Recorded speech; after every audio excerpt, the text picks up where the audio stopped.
ঈদ মোবারক। প্রত্যাশা তো অনেক, আমাদের অনেক অনেক বছর পরে একটা বাংলাদেশে গণতান্ত্রিক উত্তরায়ণ হয়েছে এবং একটা খুবই আমি বলবো যে সংসদে 2/3 মেজরিটি নিয়ে একটা পার্টি এখন ক্ষমতায় এসছেন এবং তাদের কাছে মানুষের আশা আকাঙ্ক্ষা অনেক যে বাংলাদেশ আরও সমৃদ্ধির পথে এগিয়ে যাবে, বাংলাদেশের যে ওনারা যে সমস্ত প্রতিশ্রুতি দিয়েছিলেন সেগুলো সব বাস্তবায়ন হবে এবং দেশে পলিটিক্যাল স্টেবিলিটি, সব ধরনের পলিটিক্যাল স্টেবিলিটি থাকবে, যাতে দেশে আরও বিদেশি বিনিয়োগ হয়, দেশের মানুষের আরও কর্মসংস্থান হয়। এবং আমরা প্রথম 1 মাসে তো দেখলাম তো যথেষ্ট কাজ হয়েছে। ওনারা ফ্যামিলি কার্ড করতে, ফ্যামিলি কার্ডের কথা বলেছিলেন, সেটা শুরু হয়ে গেছে।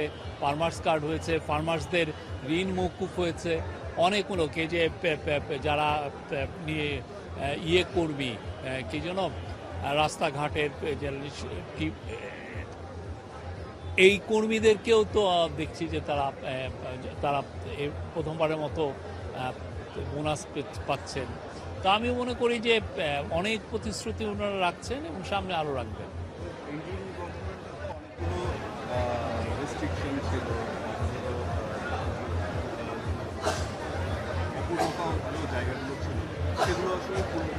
না দেখেন, আমাদের তো ইন্টারিম গভর্নমেন্ট ইজ ইন্টারিম, অন্তর্বর্তী সময়ে যতটুকু করা দরকার সেই কাজটাকে ওনারা করেছেন। ওনাদের 3টা মেজর গোল ছিল।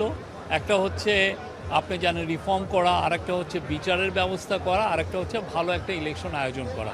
3টা কাজই, 2টা কাজ তো ভালো মতো হয়েছে, আর বিচারের কাজও খুব ভালো মতো চলছে এবং সামনে আরও অনেকেই বিচারে, যারা জুলাইয়ের হত্যাকাণ্ডে ছিলেন, যারা 15 বছর ধরে গুম খুন করেছেন, তাদেরকে বিচারের আওতায় আনবেন এবং সেই বিষয়ে তো এই গভর্নমেন্টও প্রতিশ্রুতিবদ্ধ।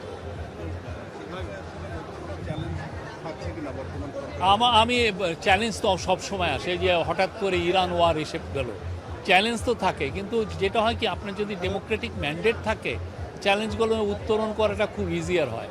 ওনাদের তো 2/3 মেজরিটি আছে। আমার মনে হয় যে এই চ্যালেঞ্জগুলো এই গভর্নমেন্ট খুব ভালোভাবে উত্তরণ করতে পারবে।